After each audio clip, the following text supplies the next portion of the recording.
Chapter 10 of Masters of Space. Recording by R.J. Davis. Masters of Space by Edward Elmer Smith, a.k.a. E. Doc Smith, and Edward Everett Evans. Translated by Robert Ciconetti, Stephen Blundell, and the online distributed proofreading team. Chapter 10. The Orion hung in space, a couple of thousand miles away from an asteroid which was perhaps a mile in average diameter. Hilton straightened up. "Put XXX black filters on your plates and watch that asteroid." The commander did so. "Ready?" he asked. "Ready, sir." Hilton didn't move a muscle. Nothing actually moved. Nevertheless, there was a motionlessly writhing and crawling distortion of the ship and everything in it, accompanied by a sensation that simply cannot be described. It was not like going into or emerging from the sub-ether. It was not even remotely like space sickness or seasickness or free fall or anything else that any Terran had ever before experienced. And the asteroid vanished. It disappeared into an outrageously incandescent, furiously pyrotechnic, raveningly expanding atomic fireball that in seconds seemed to fill half of space. After ages-long minutes of the most horrifyingly devastating fury any man there had ever seen, the frightful thing expired, and Hilton said, "That was just a kind of a firecracker. Just a feeble imitation of the first stage detonator for what we'll have to crack the Stret's ground-based screens. If the skipper and I had taken time to take the ship down to the shops and really work it over, we could have put on a show. Was this enough so you ironheads are ready to listen with your ears open and your mouths shut?" They were. So much so that not even Elliot opened his mouth to say yes. They merely nodded. Then again, for the last time he hoped, Hilton spoke his piece. The response was prompt and vigorous. Only Sam Bryant, one of Hilton's staunchest allies, showed any uncertainty at all. "I've been married only a year and a half, and the baby was due about a month ago. How sure are you that you can make old Gordon sit still for us skimming the cream off of Terra to bring out here?" "Doris Bryant, the cream of Terra?" Elliot jibbed. "How modest our Samuel has become." "Well, damn it, she is," Bryant insisted. "Okay, she is," Hilton agreed. "But either we get our people or Terra doesn't get its uranexite. That'll work. In the remote contingency that it doesn't, there are still tighter screws we can put on. But you missed the main snapper, Sam. Suppose Doris doesn't want to live for 5,000 years and is allergic to becoming a monster." "Huh? You don't need to worry about that." Sam brushed that argument aside with a wave of his hand. "Show me a girl who doesn't want to stay young and beautiful forever, and I'll square you the circle. Come on, what's holding us up?" The Orion hurtled through space back toward Audrey, and Hilton, struck by a sudden thought, turned to the captain. "Skipper, why wouldn't it be a smart idea to clamp a blockade on the fuel bin? Cut the Stret's fuel supply." "I thought better of you than that, son." Sawtelle shook his head sadly. "That was the first thing I did." "Ouch. Maybe you're way ahead of me too then, on the one that we should move to fuel bin, lock, stock, and barrel." "Never thought of it. No. Maybe you're worth saving after all. After conversion, of course. Yes, there'd be 3 big advantages." 4. Sawtelle raised his eyebrows. 1. Only one planet to defend. 2. It's self-defending against sneak landings. Nothing remotely human can land on it except in heavy lead armor. and even in that can stay healthy for only a few minutes. Except in the city, Omlu. That's the weak point, and would be the point of attack. Uh-huh. Cut off the decontaminators, and in 5 hours it'll be as hot as the rest of the planet. 3. There'd be no interstellar supply line for the Stretch to cut. 4. The environment matches our new physiques a lot better than any normal planet could. That's the one I didn't think about. I think I'll take a quick peek at the Stretch. Oh, they screened their whole planet. Well, we can do that too, of course.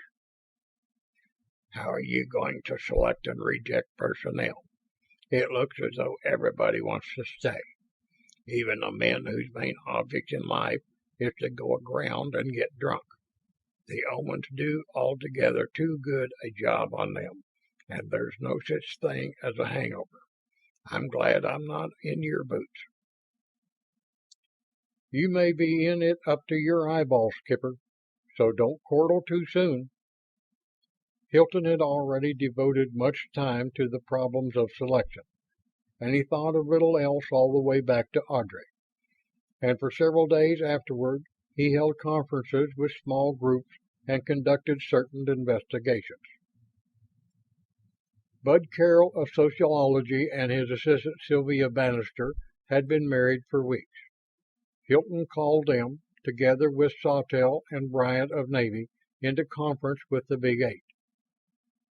The more I study this thing, the less I like it, Hilton said. With a civilization having no government, no police, no laws, no medium of exchange. "No money?" Bryant exclaimed. "How's old Gordon going to pay for his uranexite then?" "He gets it free," Hilton replied flatly. "When anyone can have anything he wants merely by wanting it, what good is money?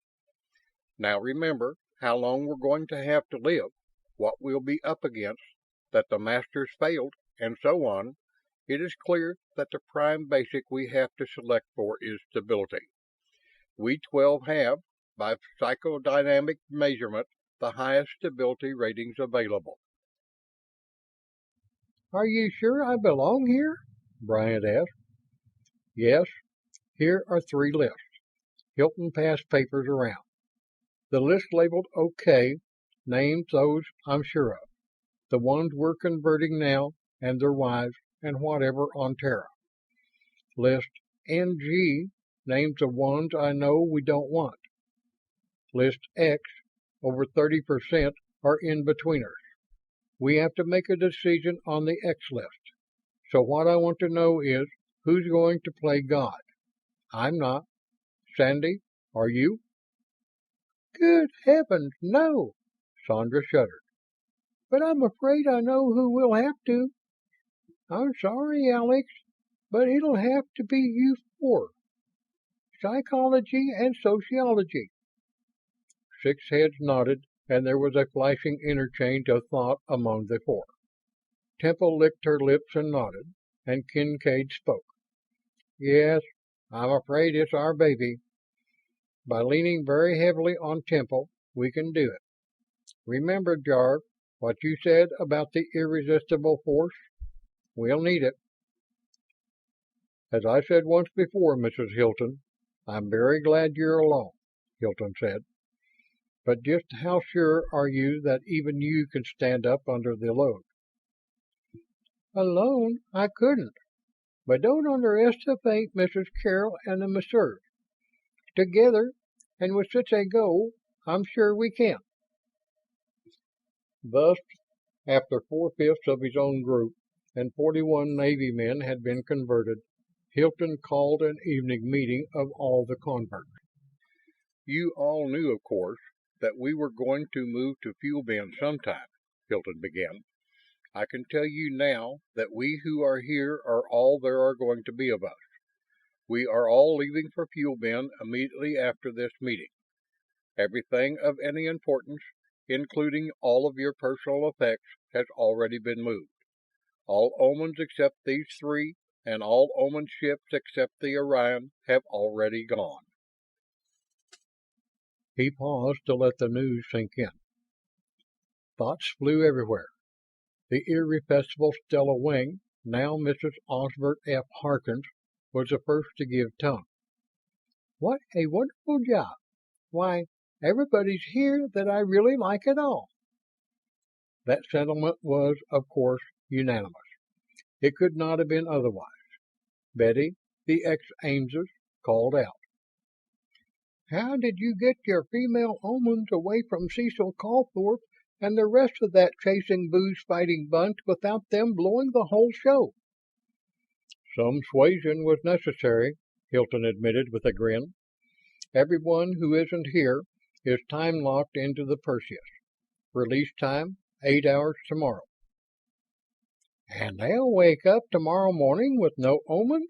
Bernadine tossed back her silvery mane and laughed. "Nor anything else except the Perseus? In a way, I'm sorry, but maybe I've got too much stinker blood in me. But I'm very glad none of them are here. But I'd like to ask Jarvis, or rather, I suppose you have already set up a new advisory board." "We have, yes." Hilton read off 12 names. "Oh, nice. I don't know of any people I'd rather have on it. But what I want to gripe about is calling our new home such a horrible name as Fuel Bin, as though it were a wood box or a coal shuttle or something. And just think of the complexes it would set up in those super children we're going to have so many of." "What do you suggest?" Hilton asked. "Ardvor, of course," Hormone said, before her sister could answer. "We've got Arth and Ardu and Audrey, and you or somebody started calling us Ardens, to distinguish us converts from the Terrans. So let's keep up the same line." There was general laughter at that, but the name was approved. About midnight the meeting ended, and the Orion set out for Ardvor. It reached it and slanted sharply downward. The whole ViewSci staff was in the lounge, watching the big tri-die. "Hey, that isn't Omlu!" Stella exclaimed. "It isn't a city at all, and it isn't even in the same place." "No, ma'am," Larry said. "Most of you wanted the ocean, but many wanted a river or the mountains. Therefore we razed Omlu and built your new city, Ardane, at a place where the ocean, 2 rivers, and a range of mountains meet. Strictly speaking, it is not a city, but a place of pleasant and rewardful living." The spaceship was coming in, low and fast, from the south. To the left, the west, there stretched the limitless expanse of ocean. To the right, mile after mile, were rough, rugged, jagged, partially timbered mountains, mass piled upon mass.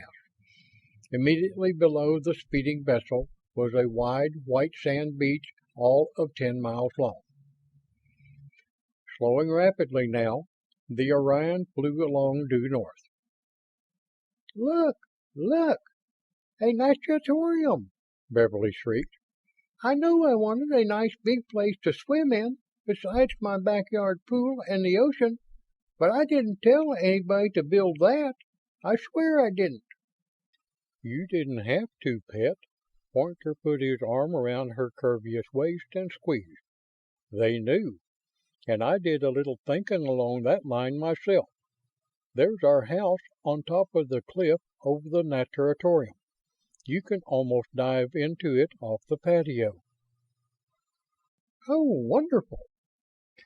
Immediately north of the natatorium, a tremendous river, named at first sight the Whitewater, rushed through its gorge into the ocean. A river and gorge strangely reminiscent of the Colorado and its Grand Canyon. On the south bank of that river, at its very mouth, looking straight up that tremendous canyon, on a rocky promontory commanding ocean and beach and mountains, there was a house. At sight of it, Temple hugged Hilton's arm in ecstasy. "Yes, that's ours," he assured her. Just about everything either of us has ever wanted. The clamor was now so great, everyone was recognizing his and her house, and was exclaiming about it, that both Temple and Hilton fell silent and simply watched the scenery unroll. Across the turbulent white water, and a mile farther north, the mountains ended as abruptly as though they had been cut off with a cleaver, and an apparently limitless expanse of treeless, grassy prairie began. And through that prairie, meandering sluggishly to the ocean from the northeast, came the wide, deep River Placid. The Orion halted. It began to descend vertically, and only then did Hilton see the spaceport. It was so vast, and there were so many spaceships on it, that from any great distance it was actually invisible. Each 6-acre bit of the whole immense expanse of level prairie between the Placid and the mountains held an Oman super dreadnought. The staff paired off and headed for the airlocks. Hilton said, "Temple, have you any reservations at all, however slight, as to having Dark Lady as a permanent fixture in your home?" "Why, of course not. I like her as much as you do. And besides," she giggled like a schoolgirl, "even if she is a lot more beautiful than I am, I've got a few things she never will have. But there's something else. I got just a flash of it before you blocked. Spill it, please." "You'll see in a minute." And she did. Larry, Dark Lady, and Temple's Oman maid Motley were standing beside the Hilton's car, and so was another Oman, like none ever before seen. 6'4", shoulders that would just barely go through a door, muscles like Atlas and Hercules combined, skin a gleaming satiny bronze, hair a rippling mass of lambent flame. Temple came to a full stop and caught her breath. "The Prince," she breathed in awe. "Dylorme's Prince of Thebes. The ultimate bronze of all the ages. You did this jar? How did you ever dig him up out of my schoolgirl crushes?" All six got into the car, which was equally at home on land or water or in the air. In less than a minute they were at the Hilton house. The house itself was circular. Its living room was an immense annex of glass from which, by merely moving along its circular length, any desired view could be had. The pair walked around it once. Then she took him by the arm and steered him firmly toward one of the bedrooms in the center. "This house is just too much to take in all at once," she declared. "Besides, let's put on our swimsuits and get over to the nap." In the room, she closed the door firmly in the faces of the Omans and grinned. "Maybe sometime I'll get used to having somebody besides you in my bedroom, but I haven't yet." "Oh, do you itch too?" Hilton had peeled to the waist and was scratching vigorously all around his waistline under his belt. "Like the very devil," he admitted, and stared at her, where she, 3/4 stripped, was scratching too. "It started the minute we left the Orion," he said thoughtfully. "I see. These new skins of ours like hard radiation, but don't like to be smothered while they're enjoying it. By about tomorrow we'll be a nudist colony, I think." "I could stand it, I suppose. What makes you think so?" "Just what I know about radiation. Frank would be the one to ask. My hunch is, though, that we're going to be nudists whether we want to or not. Let's go." They went in a 2-seater, leaving the Omans at home. 3/4 of the staff were lolling on the sand or were seated on benches beside the immense pool. As they watched, Beverly ran out along the line of springboards, testing each one and selecting the stiffest. She then climbed up to the top platform, a good 12 feet above the board, and plummeted down upon the board's heavily padded takeoff, legs and back bending stubbornly to take the strain, she and the board reached low point together, and still in sync with it, she put every muscle she had into the effort to hurl herself upward. She had intended to go up 30 feet, but she had no idea whatever as to her present strength, or of what that Oman board, in perfect synchronization with that tremendous strength, would do. Thus, instead of 30 feet, she went up nearly 200, which of course spoiled completely her proposed graceful 2.5. In midair, she struggled madly to get into some acceptable position. Failing, she curled up into a tight ball just before she struck water. What a splash! "It won't hurt her. You couldn't hurt her with a club," Hilton snapped. He seized Temple's hands as everyone else rushed to the pool's edge. "Look, Bernadine, that's what I was thinking about." Temple stopped and looked. The platinum-haired twins had been basking on the sand, and wherever sand had touched fabric, fabric had disappeared. Their suits had, of course, approached the minimum to start with. Now, Bernadine wore only a wisp of nylon perched precariously on one breast, and part of a ribbon that had once been a belt. Discovering the catastrophe, she shrieked once and leaped into the pool any which way, covering her breast with her hands, and hiding in water up to her neck. Meanwhile, the involuntarily high diver had come to the surface, laughing apologetically. Surprised by the hair dangling down over her eyes, she felt for her cap.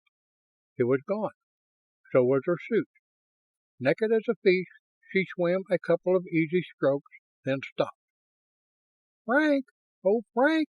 she called. "Over here, Bev." Her husband did not quite know whether to laugh or not. "Is it the radiation or the water, or both?" "Radiation, I think. Those new skins of ours don't want to be covered up. But it probably makes the water a pretty good imitation of a universal solvent." "Goodbye, clothes." Beverly rolled over onto her back, fanned water carefully with her hands, and gazed approvingly at herself. "I don't itch any more anyway, so I'm very much in favor of it." Thus the Ardens came to their new home world, and to a life that was to be more comfortable by far and happier by far than any of them had known on Earth. There were many other surprises that day, of course, of which only two will be mentioned here. When they finally left the pool at about 17 hours GMT, Greenwich Mean Time, everybody was ravenously hungry. Ardor was, always and everywhere, full daylight. Terran time and calendar were adapted as a matter of course. "But why should we be?" Stella demanded. "I've been eating everything in sight just for fun. But now I'm actually hungry enough to eat a horse and wagon and chase the driver." "Swimming makes everybody hungry," Beverly said. "And I'm awfully glad that hasn't changed. Why, I wouldn't feel human if I didn't." Hilton and Temple went home, and had a long drawn-out and very wonderful supper. Prince waited on Temple, Dark Lady on Hilton. Larry and Motley ran the synthesizers in the kitchen. All four Omans radiated happiness. Another surprise came when they went to bed, for the bed was a raised platform of something that looked like concrete and, except for an uncanny property of molding itself somewhat to the contours of their bodies, was almost as hard as rock. Nevertheless, it was the most comfortable bed either of them had ever had. When they were ready to go to sleep, Temple said, "Drat it, those Omans still want to come in and sleep with us. In the room, I mean. And they suffer so. They're simply radiating silent suffering and, oh, so submissive reproach. Shall we let 'em come in?" "That's strictly up to you, sweetheart. It always has been."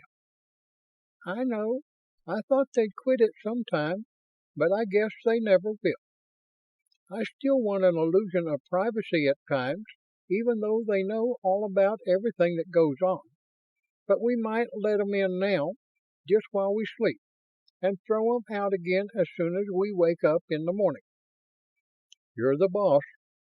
Without additional invitation, the four Omans came in and arranged themselves neatly on the floor, on all four sides of the bed. Temple had barely time to cuddle up against Hilton, and he to put his arm closely around her, before they both dropped into profound and dreamless sleep. At 8 hours next morning, all the specialists met at the new Hall of Records. This building, an exact duplicate of the old one, was located on a mesa in the foothills southwest of the natatorium, in a luxuriant grove at sight of which Karn stopped and began to laugh. "I thought I'd seen everything," he remarked, "but yellow pine, spruce, tamarack, apples, oaks, palms, oranges, cedars, Joshua trees, and cactus, just to name a few, all growing on the same quarter section of land." "Just everything anybody wants is all," Hilton said. "But are they really growing, or just straight synthetics? Lane, Kathy, this is your dish." "Not so fast, Jarve. Give us a chance, please." Catherine now, Mrs. Lane Saunders, pleaded. She shook her spectacular head. "We don't see how any stable indigenous life can have developed at all, unless—" "Unless what? Natural shielding?" Hilton asked, and Kathy eyed her husband. "Right," Saunders said. "The earliest life forms must have developed a shield before they could evolve and stabilize. Hence, whatever it is that is in our skins was not a triumph of Masters' science. They took it from nature." "Oh, oh!" Those were two of Saunders' most expressive monosymbols, followed by a third. "Oh! Could be at that. But how could... No, cancel that." "You'd better cancel it, Sandy. Give us a couple of months, and maybe we can answer a few elementary questions." But inside the hall, all the teams, from astronomy to zoology, went efficiently to work. Everyone now knew what to look for, how to find it, and how to study it. "The first team doesn't need you now too much, does it, Jarve?" Sawtelle asked. "Not particularly. In fact, I was just going to get back onto my own job." "Not yet. I want to talk to you." And the two went into a long discussion of naval affairs. End of Chapter 10.